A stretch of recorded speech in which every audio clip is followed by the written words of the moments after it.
Alhamdulillah, alhamdulillahilladzi an'ama alaina bi ni'matil iman wal islam wa huwa alladzi arsala rasulahu bil huda wa dinil haqqi liyudhhirahu 'ala ad-dini kullihi wa kafa billahi syahida.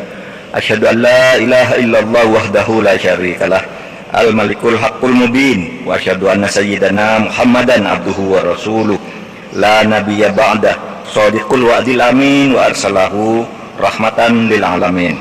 Allahumma sholli wa sallim wa barik ala sayyidina Muhammad wa ala alihi wa sahbihi ajma'in.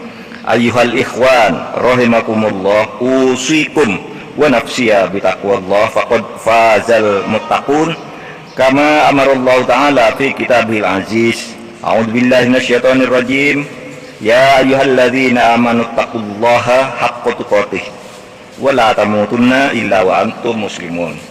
Wa idza hakamtum bainan nas an tahkumu bil adl wa la yajrimannakum syana'anu qaumin ala alla ta'dilu i'dilu huwa aqrabu littaqwa. Rabbi shrah li sadri wa yassir li amri wahlul 'uqdatam min lisani yafqahu qawli. Amma ba'd. Sidang sholat jamaah Jumat Masjid Istiqlal yang diridhoi oleh Allah, mari kita bertakwa kepada Allah sebagai rukun sahnya khutbah ini. Bertakwa ini sebagai ajakan khotib yang harus selalu disampaikan. Banyak bentuk takwa itu, antara lain adalah bersyukur atas berkah dan karunia Allah yang telah memberi kita hidup dengan insya Allah nyaman dan aman, atau berusaha untuk menuju aman dan nyaman. Dalam kaitan ini bersyukur menjadi sangat penting sebagai implementasi takwa. Karena saat ini kita ada di bulan Agustus, di bulan di mana Indonesia diberi berkah dan nikmat oleh Allah, berkah rahmat Allah yang Maha Kuasa. Indonesia merdeka, sehingga kita sekarang jauh lebih maju dibandingkan seandainya kita ini tidak merdeka. Oleh sebab itu kemerdekaan itu harus disyukuri. Apabila kita tidak mensyukuri kemajuan-kemajuan yang telah diperoleh selama kemerdekaan, maka berarti kita ini kufur atas nikmat yang diberikan oleh Allah. Bahwa di sana sini masih banyak kekurangan sesudah Indonesia merdeka, mari kita perbaiki bersama-sama. Yang penting Indonesia ini harus kita jaga sebagai negara yang merdeka, bersatu, berdaulat, adil dan makmur. Nah, itulah sebabnya salah satu bentuk syukur sebagai implementasi takwa yang paling penting dalam konteks ini adalah mencintai dan merawat negara. Itu yang disebut nasionalisme, rasa cinta tanah air, hubbul watan, mencintai bangsa dan negara ini adalah salah satu bentuk syukur. Merawat negara kesatuan Republik Indonesia antara lain ditandai dengan cara kita ini mentaati hukum, menegakkan hukum dan keadilan.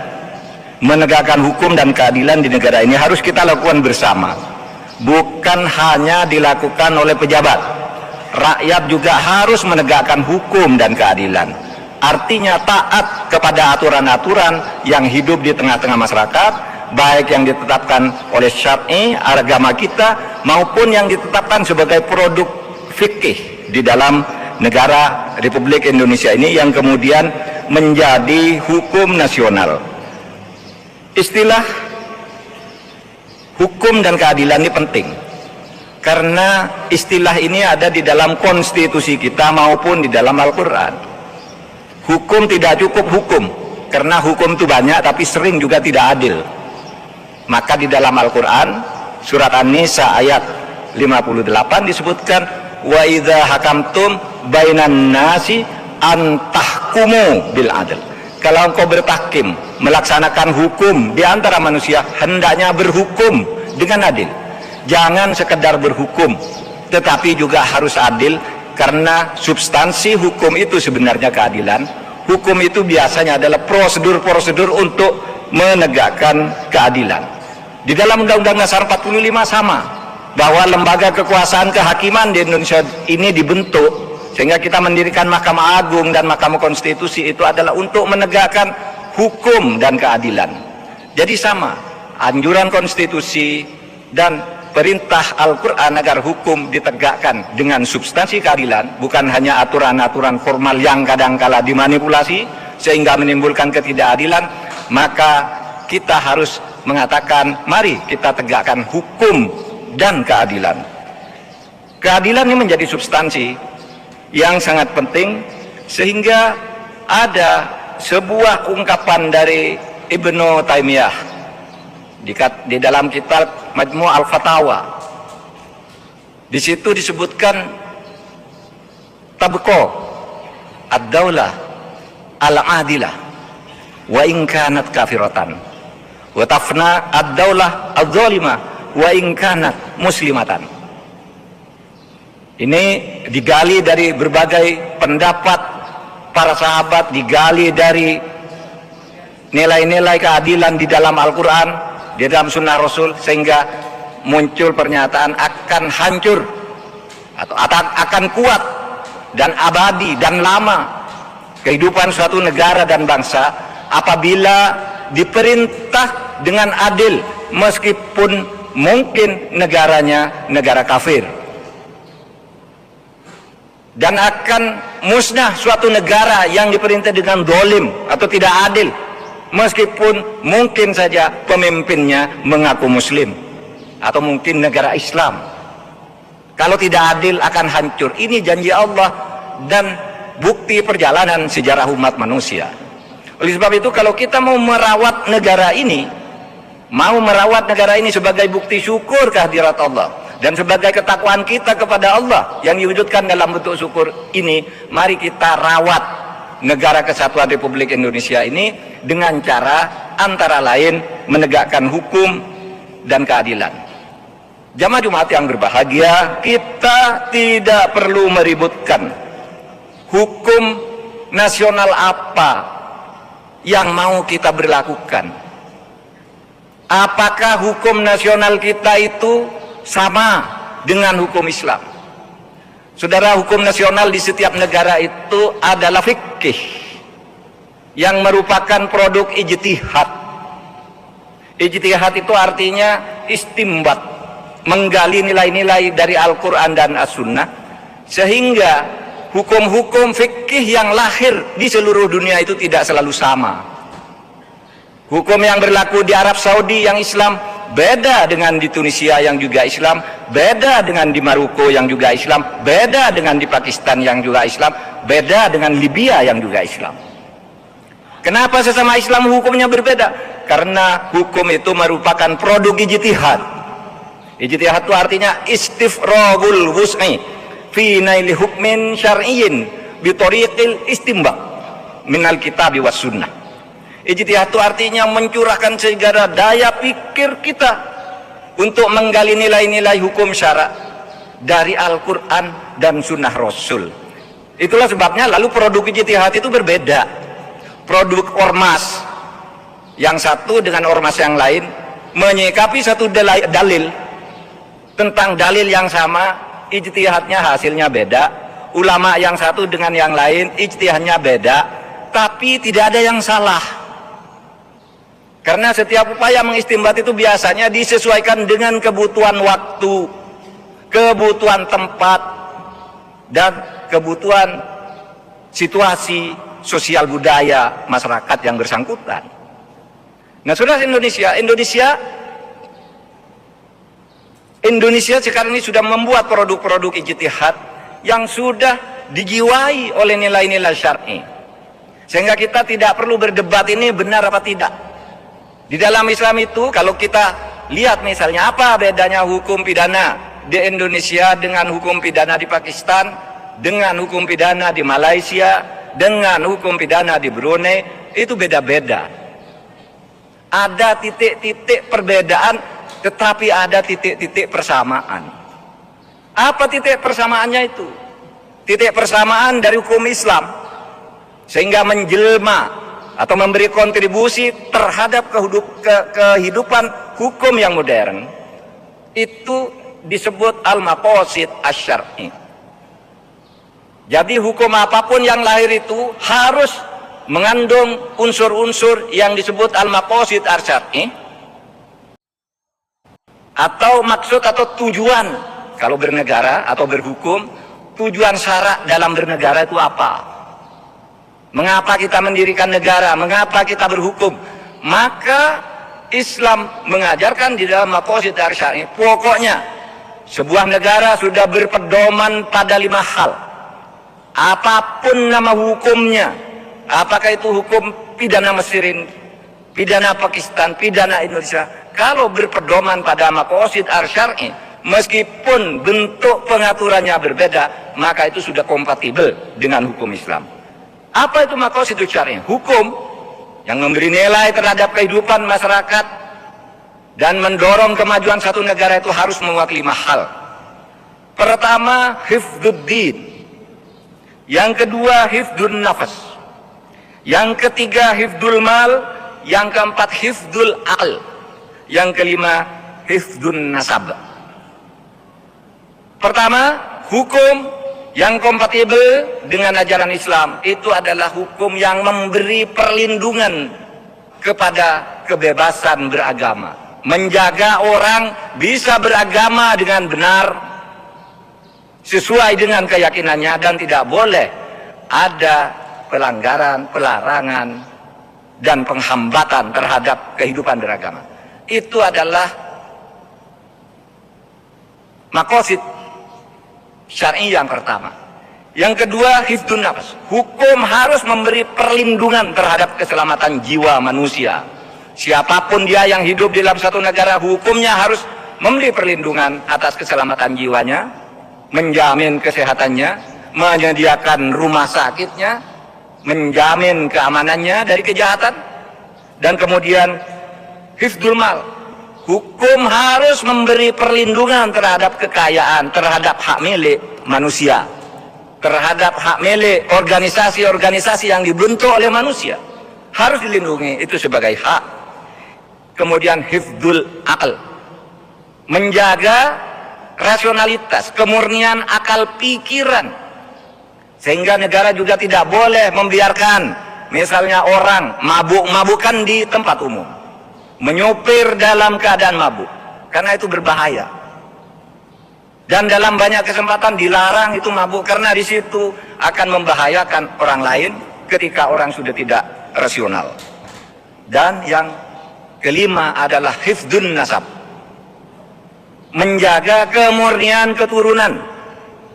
Oleh sebab itu ada hukum perkawinan, sehingga itu akan diketahui siapa seseorang yang menjadi ahli waris seseorang, siapa yang bukan, siapa yang tidak boleh dikawini, tidak boleh dinikahi, dan lain-lainnya.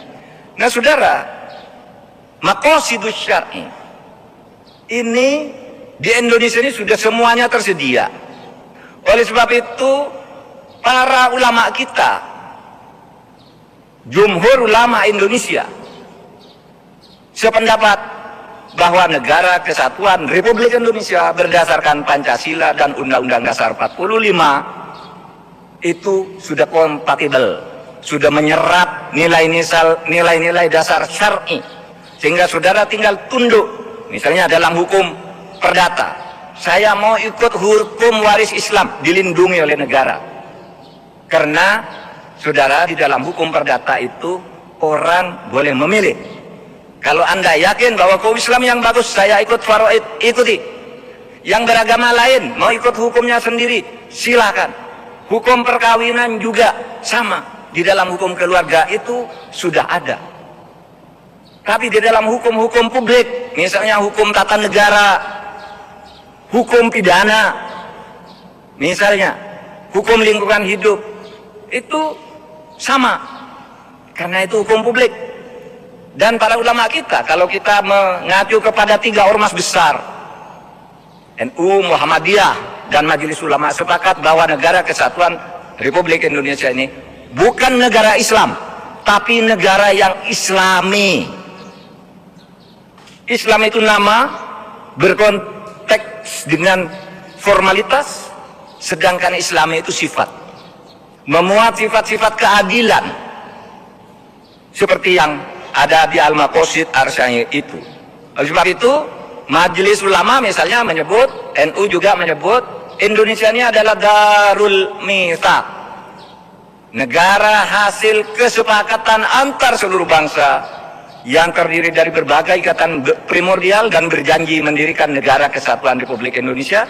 Dan janji itu, kesepakatan itu menurut ajaran Islam harus dipatuhi sebelum ada perjanjian baru yang dibuat berdasar prosedur yang benar. Muhammadiyah menyebut Indonesia ini adalah Darul Ahdi Wassyahadah. Ini hasil perjanjian yang kemudian kita laksanakan bersama untuk dibangun dalam suasana kebersatuan.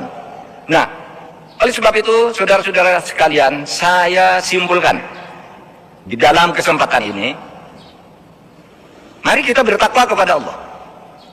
Seruan dan tekad kita untuk bertakwa ini menjadi syarat sahnya khutbah, baik yang menyampaikan maupun yang mendengarkan. Anda tidak mendengar ini, kita tidak menyampaikan ini, maka sholat khutbahnya tidak sah. Apabila khutbah tidak sah, sholat Jumat juga tidak sah. Karena rukun sholat Jumat itu sendiri ada khutbahnya, ada sholatnya. Maka saya menyerukan bertakwa. Bentuk ketakwaan itu mari kita bersyukur mempunyai negara kesatuan Republik Indonesia yang hukum-hukumnya sudah memuat segi-segi penting bagi perlindungan manusia untuk beribadah kepada Allah, untuk menjaga keselamatan jiwanya, untuk menjaga hartanya, untuk menjaga akal pikirannya agar terus waras, dan menjaga kesucian dan kemurnian keturunannya. Nah itu saudara, mari kita jaga negara kesatuan Republik Indonesia ini mumpung kita masih di dalam bulan kemerdekaan, bulan Agustus. Barakallahu li wa lakum fil Qur'anil azim wa nafa'ani wa iyyakum bima fihi minal ayati wa dzikril hakim wa taqabbala minni wa minkum tilawatahu innahu huwal ghafurur rahim.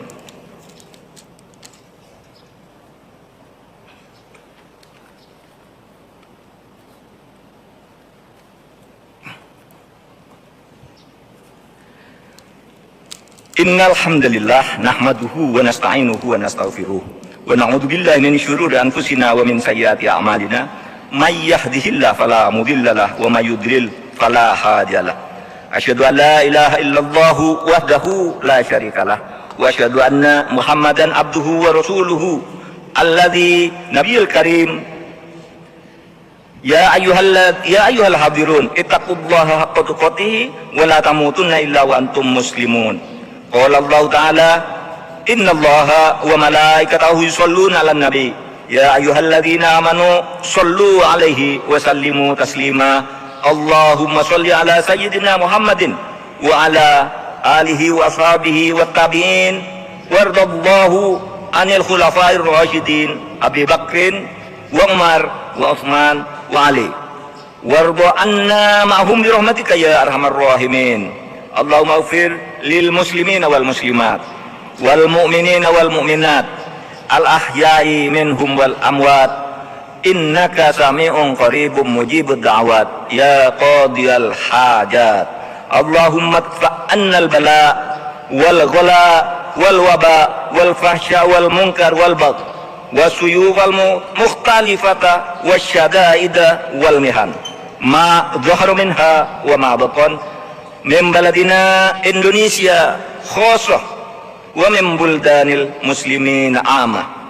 Rabbana la tuzigh qulubana ba'da idh hadaitana wa hab lana min ladunka rahmah innaka antal wahhab.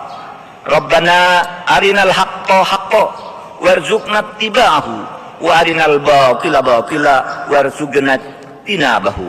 Allahumma rabbana atina fid dunya hasanah wa fil akhirati hasanah wa qina adzabannar walhamdulillahi rabbil alamin wa la dzikrullah akbar.